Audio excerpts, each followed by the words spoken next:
Welcome to the Deep Dive. Today is Saturday, May 23rd, 2026, and we are tackling a topic that affects almost everyone. Yeah, absolutely everyone. I mean, you might literally be holding a cup of coffee right now while you're listening to this. Statistically, there's a very high chance you are. Right. And you're probably wondering, like, is this thing a guilty pleasure? Is it just some necessary crutch to get through the workday? Or is it actually, an under-the-radar longevity elixir? And it's funny because for decades, the headlines have just been incredibly confusing. One day it's killing you, the next day it's saving your life. Oh, totally. The back and forth is exhausting. It really is. But the mission today is to just cut through all of that noise. We are completely ignoring those tiny, underpowered studies or the weird Petri dish experiments. Yeah, we only care about the massive data sets today. Exactly. We're looking at things like the 2019 meta-analysis that looked at nearly 4 million people. 4 million. Right. And the overarching consensus is actually super surprising. When you strip away all the methodological errors from the past, coffee looks incredibly favorable by your long-term physical health. Okay, let's unpack this, because I need to know what this cup of coffee is actually doing to my body. Well, before we look at specific body parts, we really need to answer the ultimate question, right? Does coffee actually make you live longer? Which is the baseline metric for everything. Exactly. All-cause mortality. And that 2019 meta-analysis by Kim and colleagues, the one with the almost 4 million participants, it tracked over 450,000 deaths. That is a massive amount of data. It is. In statistics, your power to detect a real effect just grows with your event rate. Yeah. So with 450,000 events, the power is monumental, and the data shows an unequivocal reduction in all-cause mortality. But wait, is it just like the more you drink, the longer you live? Because that doesn't sound right. No, it's not a flat linear trend. It forms what we call a J-shaped curve. A J-shaped curve. Yeah. So picture a graph. On the left, at 0 cups a day, your mortality risk is at a baseline. Then as you drink 1, 2, 3 cups, the line drops down. So the risk is going down. Right. It forms the dip of the letter J. Yeah. And the absolute lowest point, the lowest mathematical risk of dying, sits right around 3.5 cups a day. Wait, 3.5 cups? Yeah, roughly a 17% reduction in risk. I have to push back on that volume, though. I mean, society often tells you 1 cup is fine. Right. Sure. 1 cup in the morning is the normal routine. But if you're holding your 3rd or 4th cup at the office, people just assume you're an addict, like you're super stressed and running on fumes. Yeah, there's a huge stigma. But biologically, it's like a Goldilocks zone. A Goldilocks zone, I like that. 0 is missing out on the benefits, and, 10 cups is an absolute disaster for your nervous system. But 3 to 4 is just right. And does that hold up for everyone? What if I'm like a smoker, or if my BMI is higher? That's what gives this finding so much credibility. The benefits held across age, across BMI. Now, obviously, if you're an active smoker, the absolute risk of the tobacco is going to heavily mask the benefits. Because coffee can't out-repair a pack of cigarettes. Exactly. But the mathematical benefit was still present. And here's the kicker. This survival benefit is mirrored almost perfectly in people who drink decaf, too. Wait, really? Decaf? Yep. So it proves the magic isn't just in the caffeine. Oh, wow. Okay, so if it's helping us live longer, it has to be protecting the heart, right? Since cardiovascular disease is the leading cause of early mortality. It fundamentally must be protecting the cardiovascular system. The math wouldn't work otherwise. But how does that square with the racing heart feeling? You drink a strong cold brew on an empty stomach and your heart races, your hands get shaky. Right, the acute stimulation. Yeah. Here's where it gets really interesting for me. How can a stimulant that acutely raises blood pressure actually protect the cardiovascular system over a lifetime? It's a great question. And we have to separate acute responses from chronic adaptations. Okay, lay it on me. If you take someone who never drinks coffee, a caffeine-naive person, and give them a large dose, yeah, you'll see a temporary spike in their systolic and diastolic blood pressure. Right, their system gets stressed. But the human body is incredibly adaptive. When you consume coffee habitually, day in and day out, your body develops a profound tolerance to that specific blood pressure spike. So chronic coffee consumption doesn't cause long-term hypertension. Exactly. The 2014 dose-response meta-analysis, which looked at 1.2 million people, found the lowest risk for cardiovascular disease is actually at 3 to 5 cups per day. There's that Goldilocks zone again. Yep. It also showed a 12% reduction in overall stroke risk and a reduced risk for heart failure. But just not raising blood pressure doesn't explain why it actively protects the heart. True. To understand that, we have to look at the endothelium. That's the inner lining of your blood vessels. Coffee is packed with these compounds called chlorogenic acids, and they actually improve the health of that endothelium. They upregulate an enzyme that produces nitric oxide. Nitric oxide, that's the molecule that tells the blood vessels to relax. Exactly. It's a vasodilator. It keeps the blood vessels elastic, which reduces the shear stress on the arterial walls. So it's literally keeping the pipes open. Basically, yeah. And on top of that, coffee is actually the largest single dietary source of antioxidants in Western populations. Wait, really? More than like blueberries or spinach? Just by the sheer volume of how much coffee we drink. And these antioxidants neutralize free radicals, which reduces systemic inflammatory markers like CRP and IL-6. Oh, CRP, that's C-reactive protein, right? Like the chemical alarm bell for inflammation in the body. Exactly. So habitual coffee doesn't clog your arteries. It actually calms the inflammation that leads to plaque buildup. That makes a ton of sense. But the health of our vascular system is super tied to our metabolism. Like, if you have high blood sugar, those vessels are getting damaged anyway. Oh, absolutely. They are inextricably linked. So we kind of have to travel from the heart to the liver and the pancreas to get the full picture here. We do. And the metabolic data is honestly some of the most staggering stuff in this whole deep dive. Let's hear it. For type 2 diabetes, there's a linear dose-response relationship. For every additional cup you drink per day, there is a 6 to 9% drop in your relative risk of developing type 2 diabetes. Every single cup. Every additional cup. Up to a point, of course. The highest intake groups showed up to a 35% lower risk. And again, decaf works just as well. Okay, so how is a hot bean extraction preventing insulin resistance? What is the actual mechanism here? It goes back to those chlorogenic acids, or CGAs. When you drink coffee, the CGAs travel through your digestive tract and directly slow down intestinal glucose absorption. They slow down sugar absorption. How? They inhibit an enzyme called glucose-6-phosphatase. It's like they act as competitive inhibitors. So it's like a biological speed bump in the gut. That's a great way to put it, yes. It blunts that huge post-meal blood sugar spike. But that enzyme is also super active in the liver. Right, because the liver stores sugar. Exactly. The liver is your body's glucose reservoir. The CGAs actively blunt the liver's glucose output too. So it's slowing down new sugar from entering the blood and telling the liver to hold on to the sugar it already has. Precisely. And coffee also elevates adiponectin. Adiponectin. Yeah, it's an insulin-sensitizing hormone secreted by your fat cells. Higher levels make your tissues more responsive to insulin. Oh, and it also promotes healthy gut bacteria, like lactobacillus. It's just a multi-system defense shield. It really is. Yeah. And since we're talking about the liver, we have to highlight what is arguably coffee's most pharmaceutical-like effect. Oh, the liver data is wild. It's highly hepatoprotective. We see huge reductions in liver cirrhosis, like roughly a 40% lower risk. 40%? That's massive. Yeah.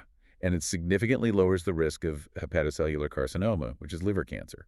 It essentially protects against non-alcoholic fatty liver disease. Look at it this way. The liver is like this massive, overworked chemical processing plant, right? It's filtering everything we consume. It processes every toxin, every medication. Right. And coffee acts as this highly specialized maintenance crew that goes in and keeps the machinery from rusting, which would be the fibrosis, or completely breaking down into cirrhosis. That's a perfect analogy. It literally inhibits the hepatic stellate cells from laying down scar tissue. It's incredible. But look, we've proven the body loves coffee, but let's be totally honest with each other here. Okay. No one is waking up at 6 a.m. grinding beans and brewing a cup because they want to inhibit their hepatic stellate cells. No, definitely not. We drink it for our brains. We drink it to wake up.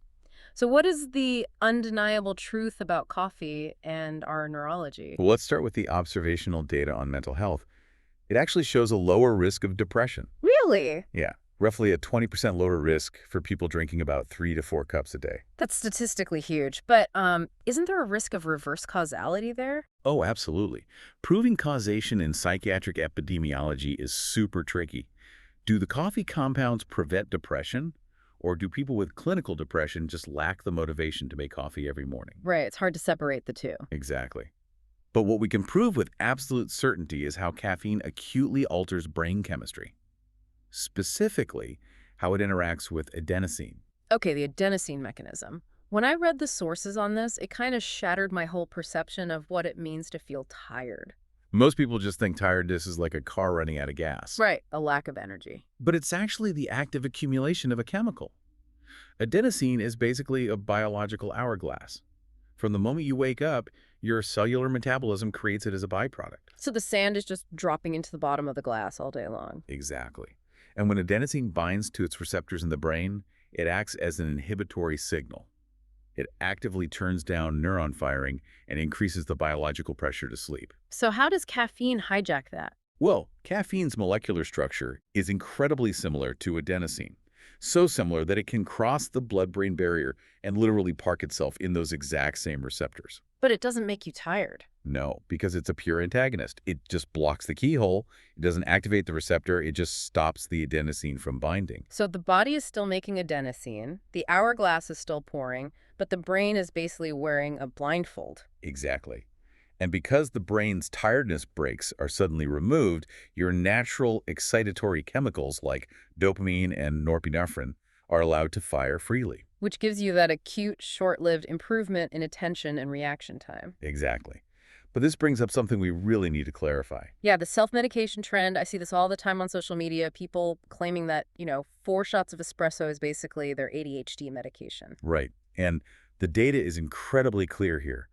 We should not confuse a temporary dietary stimulant with a medical treatment. So it does not treat ADHD. Definitive negative.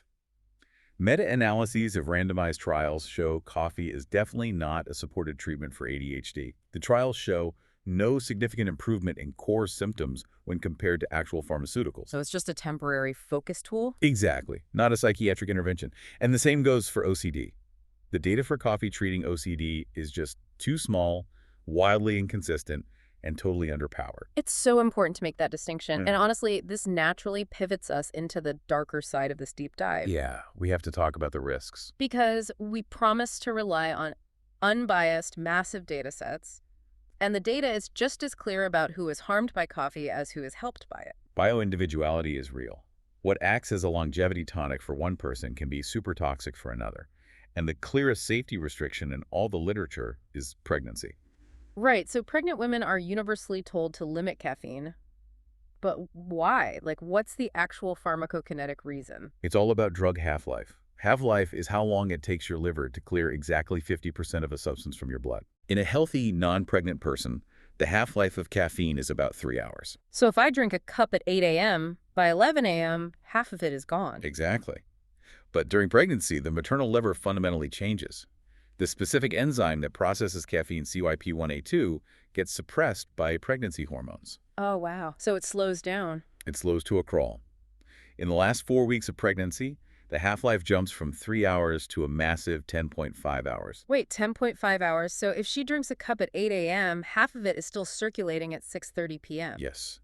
And if she has another cup at lunch, it massively compounds. The maternal system basically becomes a bioaccumulator. And since caffeine crosses the placenta, the fetus is just swimming in it. Right, and the fetus lacks the liver enzymes to process it. Intakes over 300 milligrams a day significantly increase the risks of pregnancy loss and low birth weight. That is such a clear example of why context matters. It's not the coffee changing, it's the liver's ability to handle it. Exactly. And another major risk area is mental health, specifically anxiety and sleep. Right. I've had friends who literally had to quit coffee because it gave them panic attacks. And they aren't alone. Doses over 400 milligrams provoke severe anxiety, even in completely healthy people. 400 milligrams is what, like 2 or 3 standard cups? Yeah, easily. And for susceptible patients, people with pre-existing panic disorder, that dose can trigger full-blown panic attacks in over 50% of them. Over 50%! That's terrifying. It puts the sympathetic nervous system into overdrive. And naturally, that completely destroys your sleep. Even if you drink it early, right? Yeah. Consuming coffee even 6 hours before bed significantly disrupts sleep. It reduces total sleep time by an average of 45 minutes. Because it's still blocking those adenosine receptors? Exactly. And because it's chronically blocking them, it leads to dependence. Let's talk about that. Coffee dependence is very real. Very real. The brain is adaptive. If you block its adenosine receptors every single day, it actively physically changes to overcome the blockade. Wait, physically changes? How? It uses a mechanism called upregulation. The brain literally grows more adenosine receptors so that the fatigue signal can finally get through. It grows more keyholes, so that's why 2 cups suddenly stops working and you need 3 cups just to feel normal. You've built a structural tolerance, and if you abruptly stop drinking it, the blockade is lifted. Suddenly, all those extra receptors are totally exposed, and adenosine just floods the system. Cue the massive withdrawal headache. Yep. The DSM-5 formally recognizes caffeine withdrawal. You get headaches, severe fatigue, dysphoria, and it can last anywhere from 1 to 9 agonizing days. So what does this all mean? It means that, like you said, bioindividuality is real. What is a longevity tonic for one person is a panic-inducing sleep destroyer for another. It completely depends on your biology. Which perfectly transitions us into the final segment, the Biohacker's Guide. Because for the listener who is ready to optimize their coffee habit based on all this science, how you drink it matters just as much as if you drink it. And it all starts with genetics. We have to talk about the CYP1A2 gene. The liver enzyme gene. Right. This is the genetic barcode that dictates your reality with coffee. We basically have two groups: fast metabolizers and slow metabolizers. So the fast metabolizers, they have the AA genotype, right? Exactly. Their liver makes a highly efficient version of the enzyme. They can drink up to 4 cups a day, reap all the metabolic and survival benefits, and clear the stimulant quickly. They get the best of both worlds. But what about the slow metabolizers, the AC or CC genotype? For them, the enzyme is sluggish. The caffeine lingers in their system for much longer. If they drink high doses, more than 2 cups, they actually elevate their resting sympathetic tone. So it stresses their heart out. Yes, it elevates their risk of sustained hypertension and even myocardial infarction. So for a slow metabolizer, drinking too much coffee completely negates the antioxidant benefits. Exactly. But it's not just genetics. We also have mechanical control over the cup itself. Let's look at the brewing methods. Yes, the unfiltered coffee data. This blew my mind. Unfiltered coffee, like a French press, Turkish coffee, or Scandinavian boiled coffee, contains these natural oils called diterpenes, specifically caffeine and kawal. And they slip right through the metal mesh of a French press. They do. And when you habitually consume unfiltered coffee, these diterpenes travel to the liver and actively raise your LDL cholesterol. The bad cholesterol. By how much? By about 10 to 20 milligrams per deciliter. Wow. Yeah, that is clinically huge. It's literally enough to completely negate the protective benefits of a statin medication. Just from drinking French press coffee every day? Just from the French press. But the mechanical fix is incredibly simple. A paper filter. A simple, cheap paper filter. The paper matrix completely traps the caffeine and kawal, eliminating the cholesterol risk entirely. While letting all the healthy antioxidants and water-soluble stuff right through. Exactly. So basically, upgrading to a paper filter is a preventative medical intervention if you have cholesterol issues. Absolutely non-negotiable. Okay, but what about the roast? Because I know some people love those super dark, oily French roasts. Does that matter? It matters massively. The roasting process is a violent chemical transformation. Oh, because of the heat. Right. Those amazing chlorogenic acids, the CGAs that prevent type 2 diabetes, they are highly thermally labile, which means intense heat destroys them. So when you dark roast a bean, you're incinerating the very compounds that provide the metabolic shield. You're destroying a huge percentage of them. Dark roasting does increase melanoidins, which have some antioxidant properties, but if you want the insulin-sensitizing benefits, you must choose a light to medium roast. It's wild to think about. A light roast, paper-filtered pour-over is essentially a completely different biological substance than a dark roast French press. Even though it's the exact same plant, yes. Okay, we've covered so much ground today. Let me try to summarize the definitive consensus from all these massive data sets. For most healthy non-pregnant adults, assuming you don't have severe anxiety, 2 to 4 cups of filtered light to medium roast coffee a day is one of the easiest, most statistically sound ways to protect your liver, avoid type 2 diabetes, and potentially live longer. That is a perfect summary. But I want to leave the listener with one final thought to mull over. Okay, what's that? We spend so much time in society labeling foods as universally good or universally bad. Oh, constantly. But when you consider the CYP1A2 gene and the profound difference between fast and slow metabolizers, it makes you wonder, what if the future of nutrition isn't about the food itself, but about reading our individual genetic barcodes? Wow! Right. Coffee might just be the first major example of personalized medicine hiding right in our kitchen cabinets. That is such a powerful way to look at it. The intervention isn't just about what's in the cup, it's about exactly who is holding it. I highly encourage you to look at your daily brewing ritual through this new lens. Optimize your roast, use a filter, and listen to your own body. Thank you so much for joining us on this deep dive. It's a pleasure. We'll catch you on the next one.